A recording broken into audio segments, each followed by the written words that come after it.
Hello everyone, good morning. Hello all the students. Welcome to all of you to this awesome series which we are doing. I'm calling it as a Dhurandhar series. Okay. So in the last couple of sessions, we have done the history of the making of constitution, fundamental rights, duties, DPSPs. We have done practice questions on all of them. Make sure you guys are going through all the sessions. All the series is free, uploaded on Oliveboard channel. There are links to it. Please go through the channel videos. Please go through the practice questions, practice parts which I have put. 20 questions per topic. Even if you do, and even if we are doing 20 topics, you have solid 400 questions ready for your exam. Okay. Today's topic is the Union Executive, the central government executive. Now, what is executive in India? Primarily, the executive comprises of the President of India, the Vice President of India, Prime Minister, Council of Ministers, and Attorney General of India. President of India comes under Article 52, is the constitutional head of state, constitutional head of state, and he or she is the first citizen of India. Can you tell me who is currently the President of India? It is Ma'am Draupadi Murmu. Correct? President represents unity, integrity, and solidarity of the nation. President is a thread which binds the nation. We'll be studying a deeper into president and vice president, and then prime minister also. We'll be studying a deeper into them.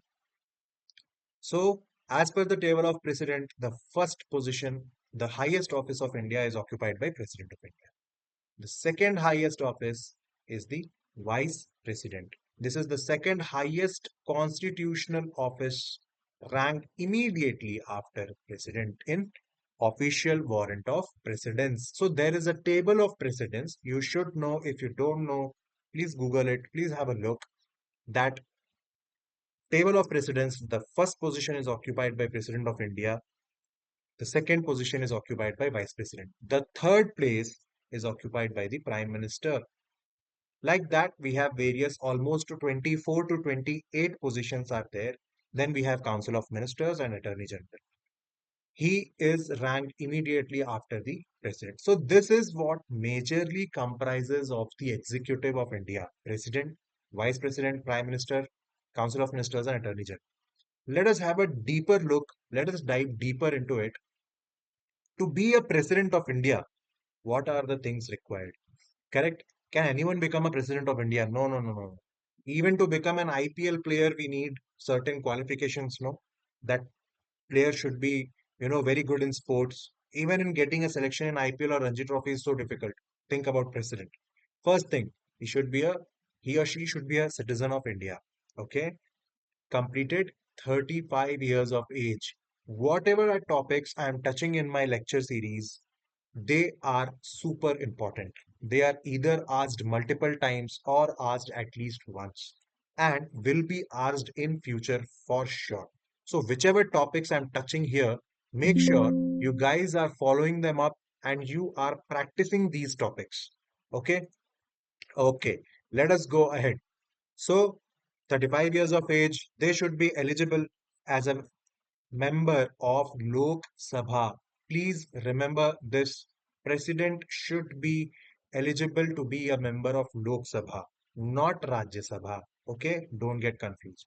And holds no office of profit under union, state government, or controlled authority. No office of profit. You should remember by heart at least these four important, you can say, qualifications to be a president. Conditions of office: must not be a member of parliament or state legislature, entitled to official residence. They are entitled to be a resident at Rashtrapati Bhavan without rent. Salary and allowances. So currently, the salary of the president is revised to 5 lakh rupees per month. So the salary of president is the highest in India. That is 5 lakh rupees per month almost. Term of office, it is 5 years upon entering the office. Okay, let us go ahead. Electoral college. College, IIT, NIT, no, not that college. We are talking about the electoral grouping, the electoral uh, group which votes for the President of India. Correct? The President is elected via indirect elections. The President is elected via indirect elections. It is not direct elections like the Prime Minister. Using a proportional representation, using a proportional representation, single transferable vote, and secret ballot. These four keywords are super duper super important. Okay, super important. Indirect elections, proportional representation, single transferable vote, and secret ballot. IPSS, you can remember like that. IPS, IPS, just add one more S. Okay, secret ballot so that no one comes to know who voted for whom, and single transferable vote, only one vote transfers. Who can vote in this college? Now, this is a super important part. Pay attention. Which members consist of this electoral college? First, all the elected members of Lok Sabha, all the elected members of Lok Sabha, all the elected members of Rajya Sabha, all the elected members of state legislative assemblies, and elected members of assemblies of Delhi and Puducherry. These four group of people vote for election of president in electoral college. Now you can ask that, sir, what about the nominated members? There are 12 nominated members in Rajya Sabha. What about them? They cannot vote in election of president. Nominated members of both the houses cannot vote in election, but they can vote in impeachment of the president. Okay, they can vote in impeachment.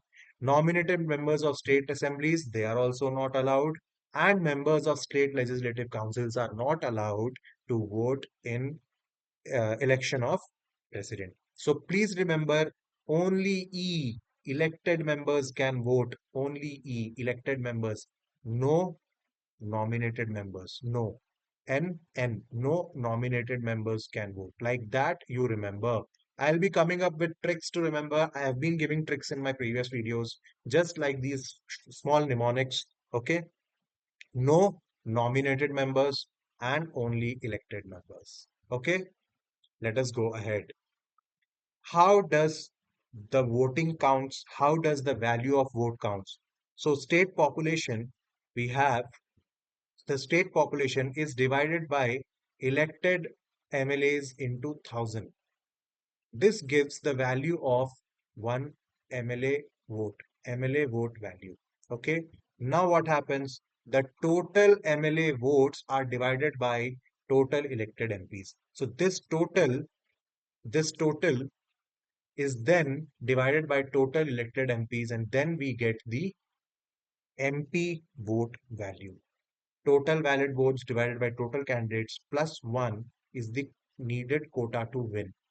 So voting process, each elector casts one ballot, marking preferences 1, 2, 3. So as per me, I'll mark the priority 1, 2, 3. If quota isn't achieved on first preference, lowest candidate eliminated and votes transferred until quota is met. So it is on priority 1, 2, 3. It is like that. Okay, let us go ahead.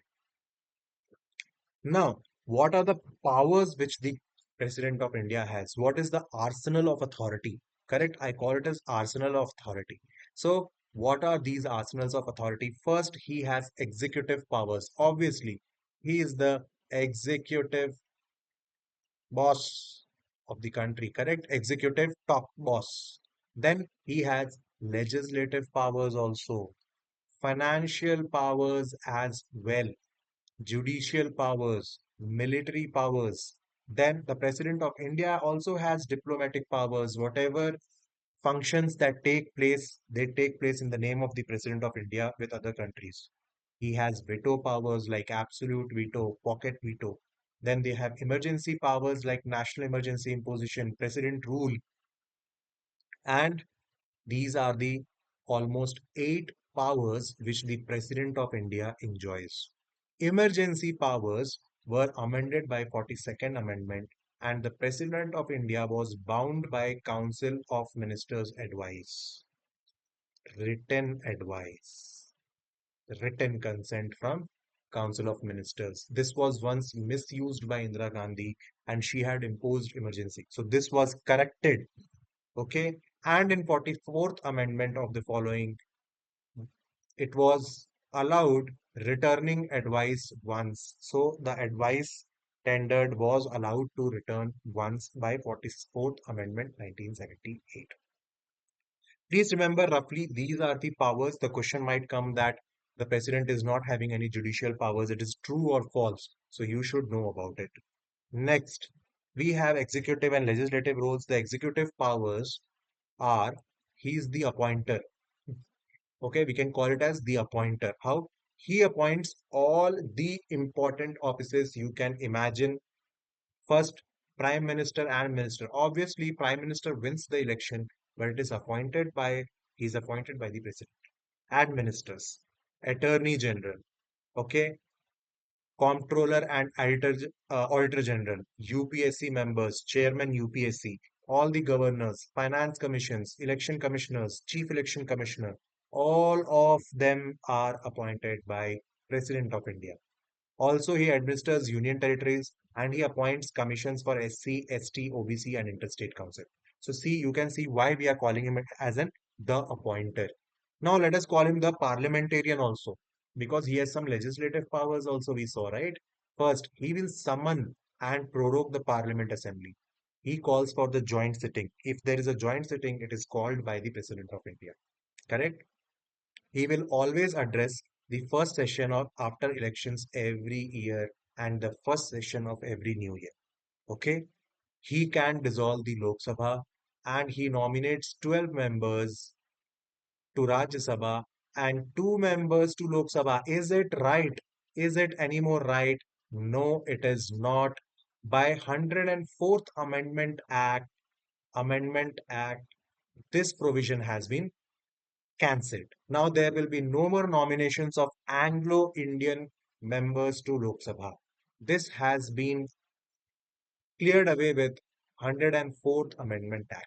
So these are some executive and legislative powers. What are the financial powers? He require they require a prior approval to produce money bills into the parliament. So money bills come into the parliament only after the prior approval of the President of India. Presents the annual budget via the finance minister, controls the contingency fund of India. What is contingency fund? It is like an emergency fund, you can say. Emergency fund. Almost, I think, 50,000 CR rupees. Okay. He constitutes the finance commission after every 5 years. So see, we are seeing the bunch of powers he's having. Executive powers appointment, then we saw the parliamentarian how he behaves as a legislative body. Financial control we saw, also imposing financial emergency, that will come in emergency powers. What are the judicial powers? He appoints the Supreme Court judges, High Court judges. So here in appointment, please put Supreme Court and High Court judges also. Correct? Then he can seek advice from Supreme Court. He can seek advice from Supreme Court. He can reprieve, respite, remission, commute, or pardon. The explanations have been given. Temporary stay of execution is reprieve. Respite is punishment due to special facts like medical conditions when they are awarded lesser punishment. Remission reduces the duration of the sentence, like 14 years to 10 years, without changing the character. So suppose imprisonment is there, 14 years, commuted to remission to 10 years. Commutation is substituted one form to another form, a lighter punishment form. So suppose death penalty to life imprisonment. Then pardon. Pardon means completely removed and of everything and acquitted. That is called pardon. President has all these powers. How he exercises this with mercy petitions. So once when the Supreme Court has given a death penalty to any member, they can still file a mercy petition to the President of India, and he or she can still cancel the punishment. Amazing, right? Let us see more. He has some military powers, like he is the supreme commander of all the armed forces in India: Air Force, Army, Navy. He is the supreme commander. Appoints the chiefs of all the forces: Chief of Air Staff, Army Staff, Navy Staff, Naval Staff. Declares war. He declares war and concludes peace subject to Parliament approval. Correct? Diplomatic powers. He represents India in international forums globally. The president might not, she might not go and represent personally, but in her name only the representation is carried out. Concludes international treaties and agreements. So today, if India is signing a deal with France, it will be concluded in the name of President of India. Sends and receives the diplomats. Correct? He has emergency powers. We saw national emergency, president's rule, and financial emergency. Very easy to remember.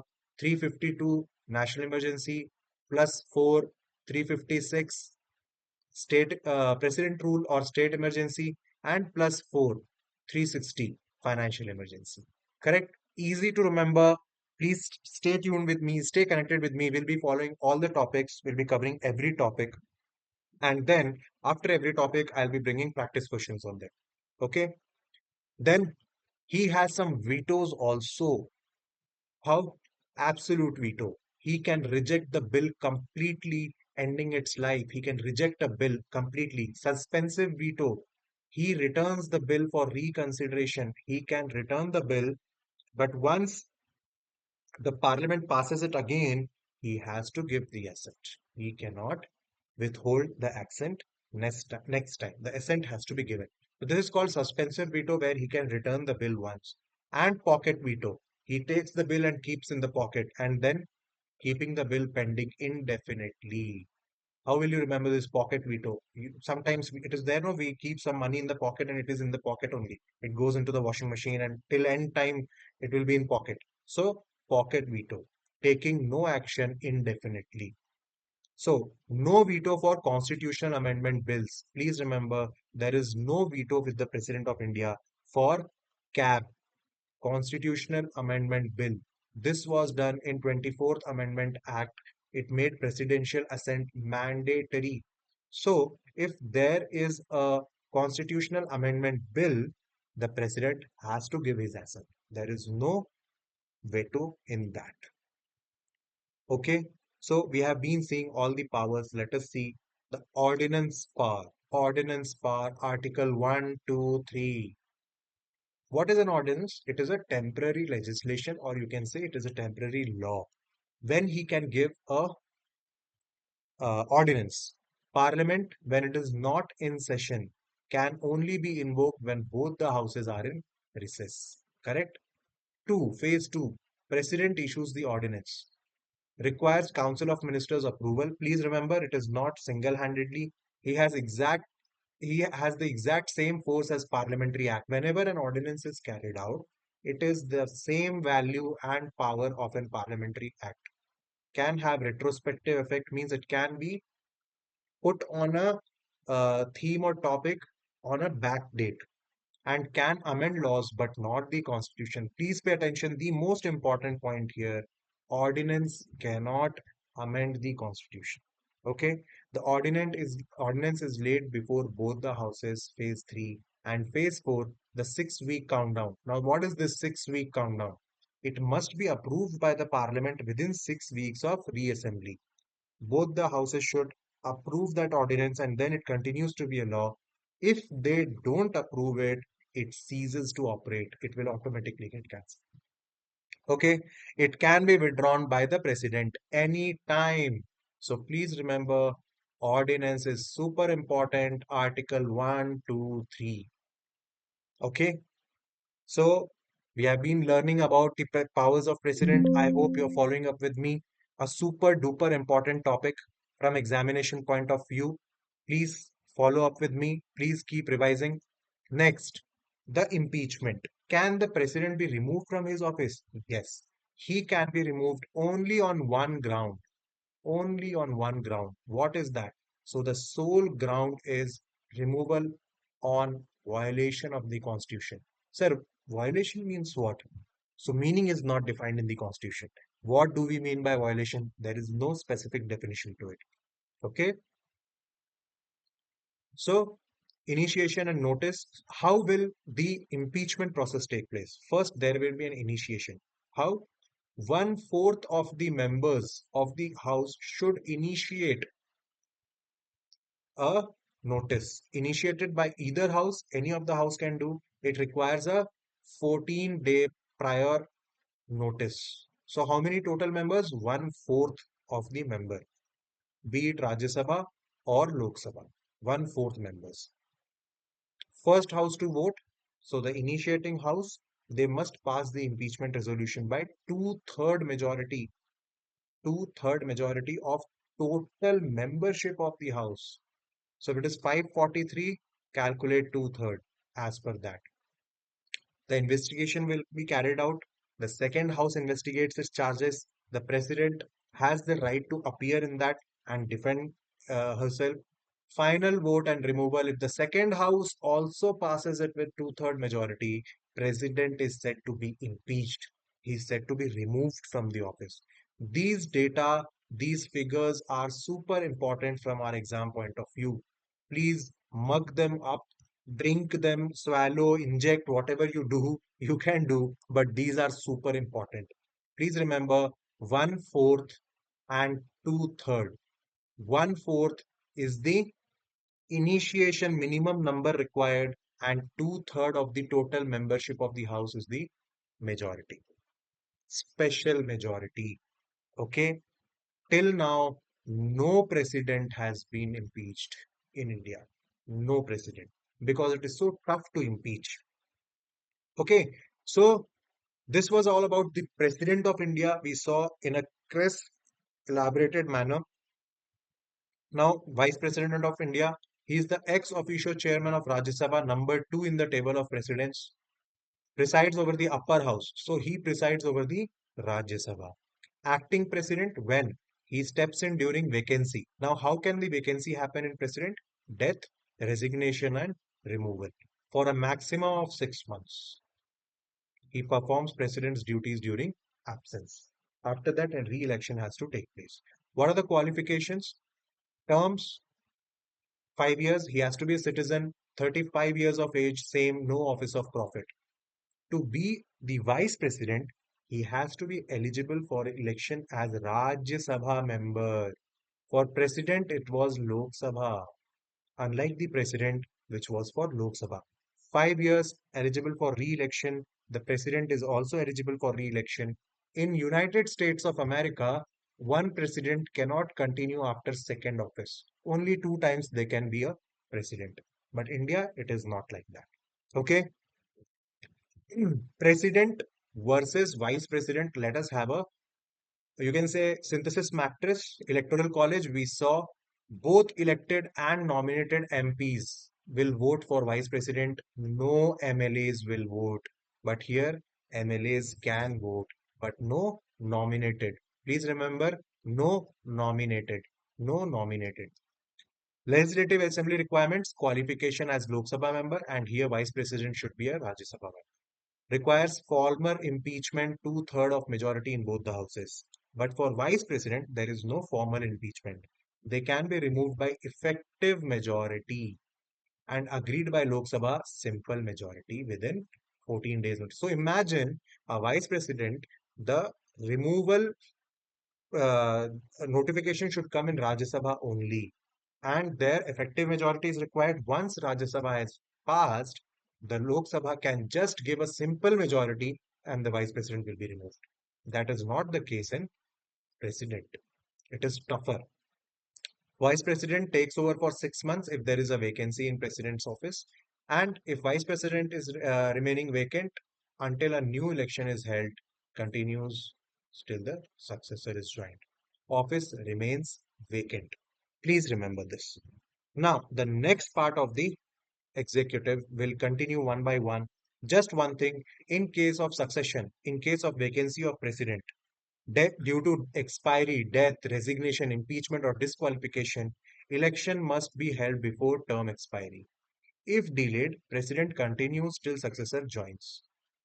Now, what happens if there is a vacancy? So, first, the vice president will take charge. He will be acting as a president. If not, Chief Justice of India. If even the vice president is not, suppose it might happen no, that vice president also is not there, then who will take place? Chief Justice will take. And even if Chief Justice is not there, senior most Supreme Court judge. So please remember this, super duper important. Okay. So we have seen president and vice president. Let us have a look at the Prime Minister of India. Super duper important office. Correct? So Article 75 deals with the Prime Minister of India heading a Council of Ministers, Article 75. How is he elected? By general Lok Sabha elections. Correct? Directly elected by people. Okay? The Prime Minister, including with the Council of Ministers, the strength should not exceed 15% of the Lok Sabha total membership. This is important. What are the powers of the Prime Minister? He acts as the principal advisor to the President, leads and maintains the confidence of Council of Ministers, represents India in global and diplomatic platforms. We have seen Modi ji traveling to various G20, G7 summits, plays a recommending role in important officials appointment like chief election commissioners. In next slide, I'll show you what are the important offices which are headed by the Prime Minister of India. He guides and shapes the government policies, acts as main representative of India internationally, and he advises the president on various administrative and policy matters. Who is the Prime Minister?